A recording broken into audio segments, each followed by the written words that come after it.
Hello, and welcome to another episode of The Spotlight. This podcast is for curious minds and aspiring innovators who are leading the charge in the research revolution.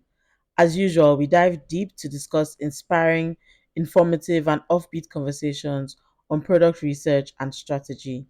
My name is Iwalola Shobowale, and I am a product research and strategy lead at a leading technology company in Nigeria. In this episode, we will be discussing one of the many challenges that we face as UX researchers. I've written a couple of articles around this topic in my newsletter, which you can find at iwalola.substack.com, or if you follow me on LinkedIn. Well, the topic is around, how advocating for UX research, needs to be integrated into business activities, especially in product development. I feel it's really important that we discuss the challenges that we face and point out the strategies that could be applied, either, based on our experience or other learning. So this is what I'm trying to do. But first, let me share what I'm currently reading, or what I've currently read that I found really interesting. Is this Zendesk report on customer experience trends in 2023, titled "Consumers Expect AI to Radically Transform Service." I found this report really, really, really interesting. First, the design. I mean, it's great. I love this. But like, one of the key things I found so interesting here was, one quote that was stated here around what consumers think about, AI in in customer experience. One quote was that, "I think being able to get information on the spot instead of having to wait for somebody to review something and get back to me, having that instant gratification and answer is going to be huge." So this quote is from a consumer. And I think I found this really exciting. One of the key takeaways from the report was that AI will provide seamless, quick, and context-rich handoffs between bots and human agents. And this is something I think I've hammered on in my, context, having offering like an omni-channel experience where if a customer reaches out to you on one channel, they don't have and maybe they reach out to you on another channel, there's continuity and they don't have to start all over from the beginning. So I just found this really interesting. I think you might too. So I'll link this in the show notes. The link to the article will be in the show notes if you'd like to check it out. Also, on the podcast that I'm currently enjoying, one of them is HBR's Women at Work. I really, really enjoy this podcast, especially the recent series on how to manage.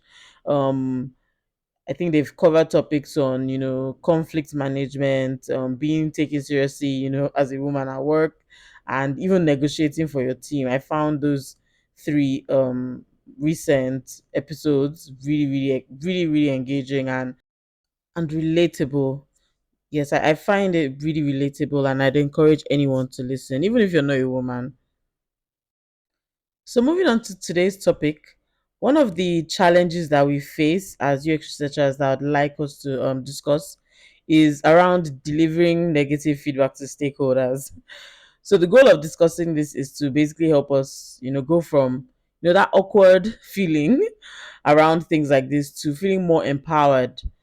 So, I'm sure you're wondering, why is this even an issue at all? Well, have you ever worked on a research project or a research study where you felt that the stakeholders were kind of dismissive of the insights that you shared, or maybe you found that there were just, too many unnecessary unnecessary blockers to like implementing or executing your research plan? So I think you see where I'm going now, right? So, well, as we all I think we all know that, effective communication is a crucial aspect to any role or relationship. You know, oh, there's this well used quote by Nat Turner that goes, "Good communication is the bridge between confusion and clarity." I think that really encapsulates what I'm trying to say. So basically, I found this, quote, especially profound in this context because UX research is also a bridge, between confusion and clarity, in bringing, user centric decision making. So you can imagine that in instances where communication is an issue, whether, due to an interpersonal breakdown between, stakeholders, or maybe the breakdown of communication with users, it will be quite difficult for UX research to have a positive impact in that kind of circumstance where effective communication is not possible. So, one thing I did first was I asked, my new favorite bestie, ChatGPT. I asked it, why is effective communication important in the field of user experience? And it gave me about 6 points, which I really aligned with. So, one is that, in trying to understand user needs, effective communication will allow UX researchers to, gather accurate and comprehensive information around the users, their needs, their pain points, and preferences. So, helping to get a deeper understanding of the users. So the second was around collaboration with stakeholders and how UX researchers, have to collaborate with various stakeholders, be it designers, developers, product managers, executives, business people, and having clear and concise communication would help with conveying, findings from research and recommendations, basically to encourage collaboration, right? And then the third point was around advocating for user-centric design. It's basically that, effective communication would empower UX researchers to, be able to advocate for user-centric design, across the organizations that we work in, by being able to, if, communicate or articulate the value and impact of UX research, we can better influence decision making processes.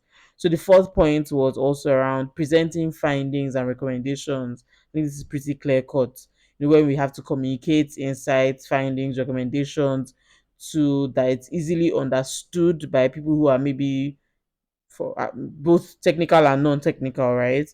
Um, Another point was around mitigating misunderstandings and assumptions. If there is miscommunication or maybe communication is incomplete, this can lead to assumptions, misaligned expectations, misunderstandings. But effective communication would help to mitigate these issues, to help stakeholders have a more holistic understanding of, findings from research. So the last point was around building trust and collaboration. This is so key. So basically, effective communication would help to build trust with stakeholders, to help, foster collaboration and open dialogue. So yes, in general, when delivering negative feedback, I think I found that, you know um the 15 tips I'm going to be sharing are really helpful to for effective communication as a UX researcher.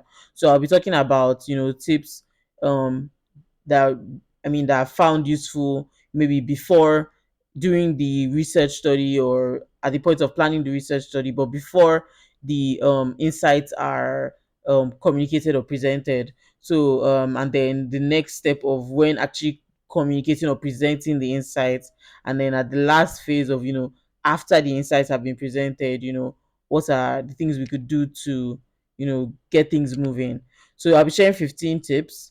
um Let me not to beat around the bush too much, but number one, the first one is that trust is really crucial. So I'll share. Okay, so recently I attended a virtual webinar by the Research Bookmark. The topic was unveiling user experience, applying design research to enhance UX design, and there were a couple of UX researchers and research managers, sharing their experience. And I think the general consensus on that in that conversation was how important trust is, in being able to effectively deliver feedback, both negative and positive, right?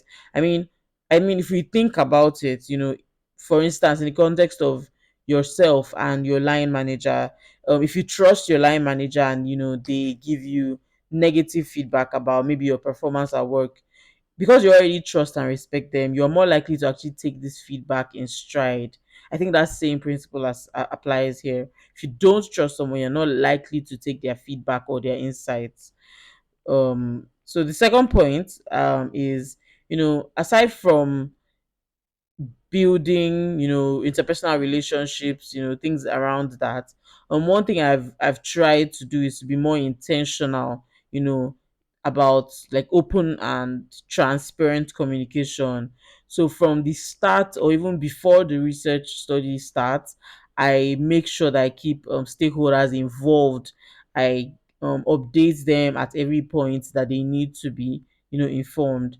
And this could be either maybe by having a group chat in like whatever chat tool you use, where the concerned stakeholders can get to, be updated on the status of things. Or it could be via, email status updates, just keeping people informed.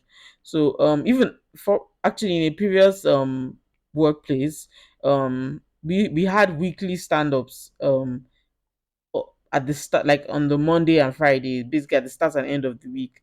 Basically, this um constant open communication helps to I found that it helps to establish a collaborative and inclusive environment from the beginning. I think it's something I'll say that if it's not something you've done in the past, of course it might be tough to just start doing that now, but working in silos is actually detrimental to, our work, to our impact, right?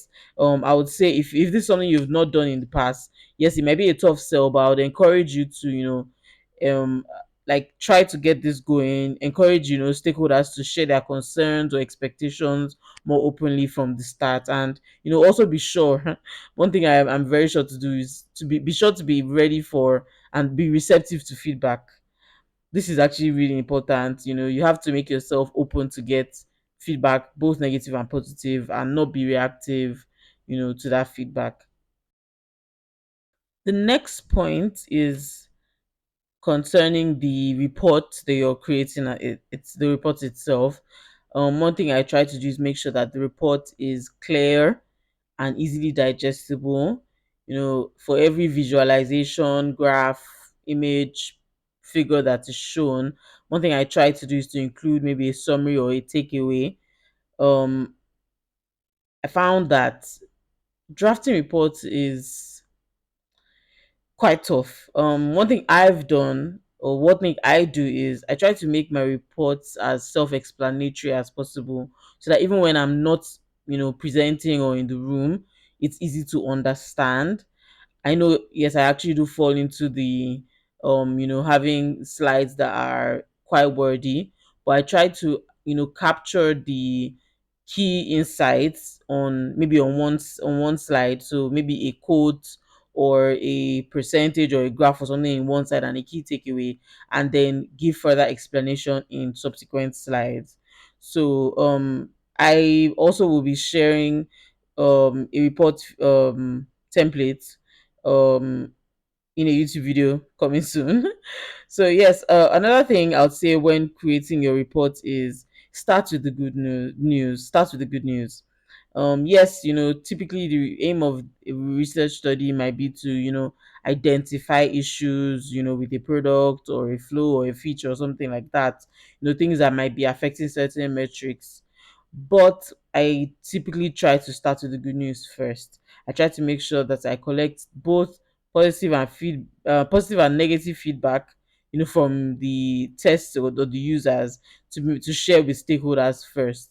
I mean, if you put yourself in the shoes of the person receiving this feedback or report, you've done some work, now you're testing, or you have an assumption and you're trying to test that assumption, right?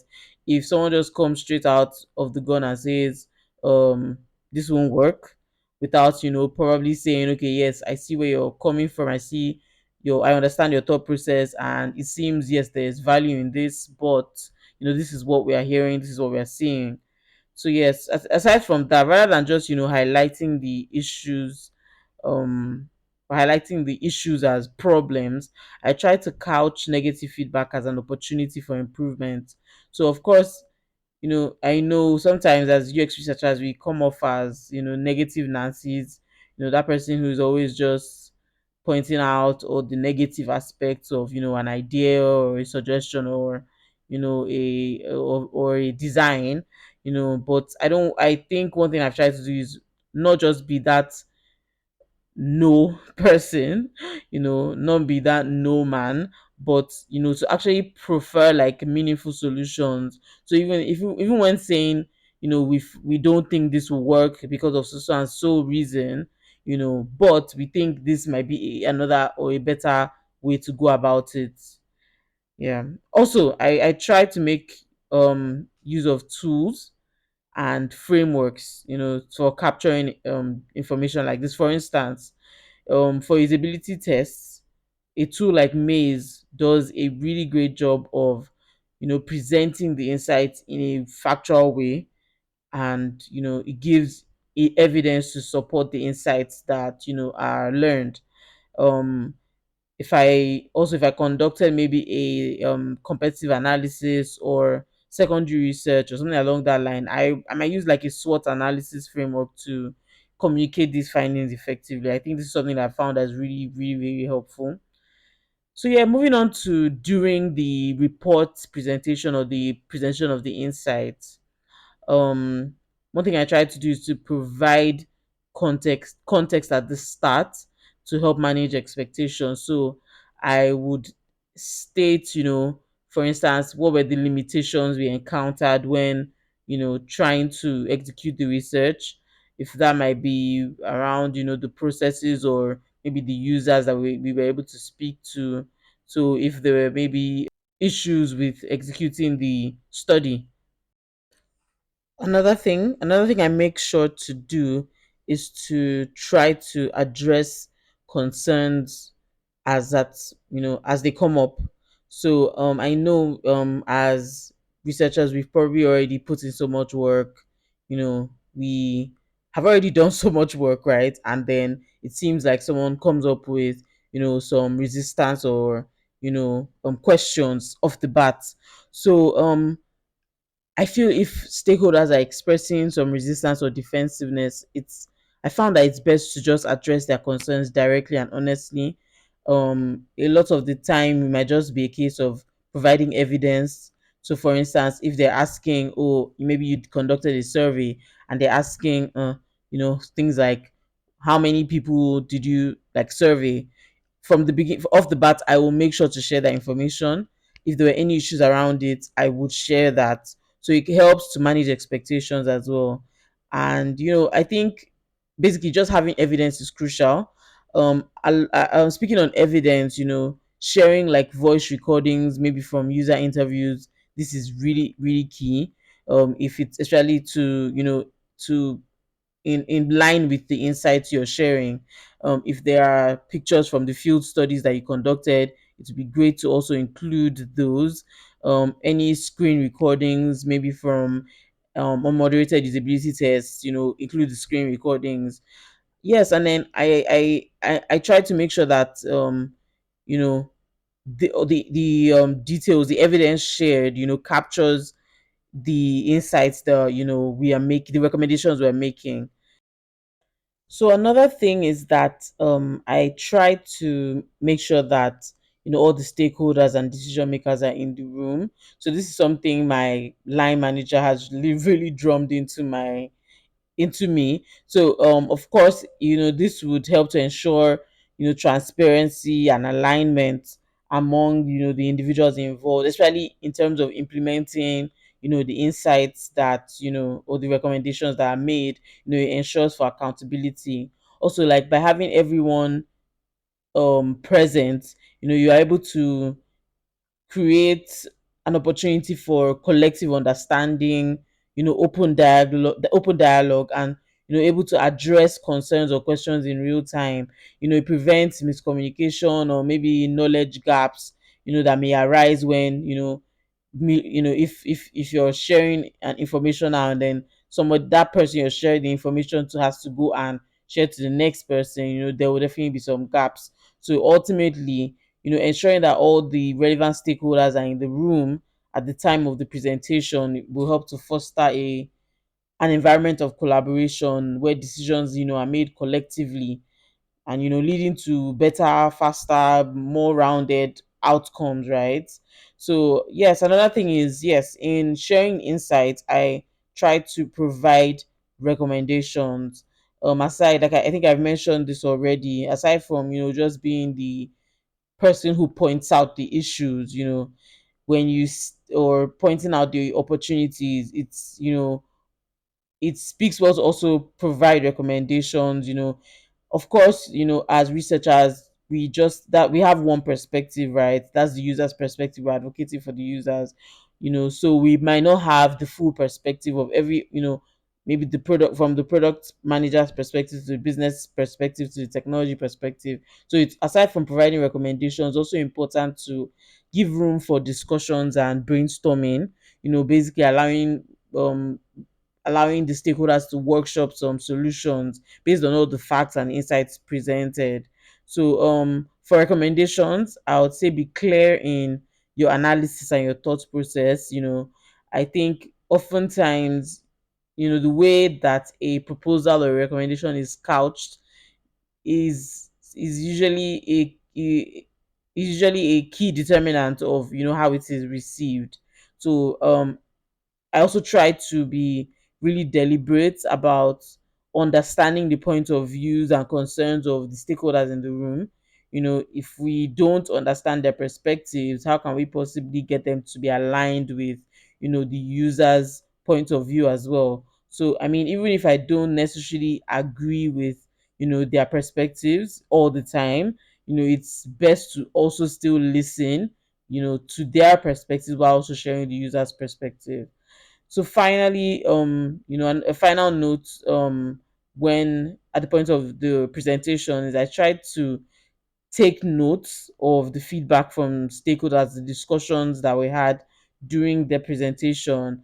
It basically helps to ensure that I gather the full context, at at the end of the conversation. So after the presentation, I'll say this is a part that I struggled with, and um I think the issue is typically, how do you get the recommendations, the insights to be translated into action, right? One thing that my team and I have found really useful is to create a tracker, just like in project management, a tracker that tracks all the recommendations that have been made, the solutions that were workshopped, and track the progress on implementation. So, I mean, I'd like to know, this is something I'd like to know what your opinion, is. What do you think? Is this an effective way of making sure that the insights are translated into action? I'm really open to feedback. I'd love to know, have you found a more successful way of doing this? So with this tracker, what we do is we basically have periodic check-ins with the relevant stakeholders, asking, you know based on this feedback or this insights and this recommendation or this solution that we workshopped, what's the progress in getting this to happen? What is the effect? What effects are you seeing? Are you seeing improved conversion with implementation of this recommendation, things like that? So I love to know your thoughts. What do you think? Is there a better way to do this? So aside from that, I would say, after at this point, it's I try to maintain objectivity, try to be positive and professional, um, even though it can be challenging, kind of following up with stakeholders, trying to foster um you know product, like implementation of the insights and the recommendations made. I think this is this is one of the more difficult things to do, because if at this point, maybe, of course, these stakeholders might also have um concerns that they are battling, or other goals that they are trying to meet, other targets they're trying to meet. And at this point, losing your cool will not help matters. It's important to kind of distance you know distance any negative or any pushback from your own personal self. I try to remember that I'm advocating for the users, and not myself. So when I'm doing this, I'm making sure that I try to be as respectful and professional as possible. So finally, I would say you know having an informal review with the parties, the stakeholders within my team, after presentations are done. I try to get feedback. What do you think about the presentation? What do you think about the reception of the insights that we shared? Even from the stakeholders we shared insights with, what do you think would have been done to improve? I try to reflect on the challenges that we encountered during the process of the study, and basically try to figure out where the opportunities are to improve, whether it be the methodology, implementation, the communication, or maybe the stakeholder engagement, right? I just try to be receptive to feedback to improve. So this brings us to the end of this episode. Thank you for tuning in. I hope you've gained valuable insights and practical strategies to handle difficult conversations with stakeholders. One thing I would hope you take away from this is to remember that effective communication is key to building strong relationships and driving positive change in our role. So I'll say stay tuned for more thought provoking episodes. Don't forget to subscribe or follow this podcast wherever you're listening. Rate the podcast 5 stars, of course, and share this episode with fellow researchers, designers, anyone passionate about creating exceptional user experiences. Let's work together to conquer the challenges in our field and make a lasting impact. I really hope you've enjoyed listening, and if you have any comments, questions, or feedback for me, please complete my Q&A form linked in the show notes, or you can send me an email at iwalolashobowale@gmail.com. You can also reach out to me on LinkedIn or Twitter. I'd really love to hear from you. Until next week, enjoy the rest of your day. Bye.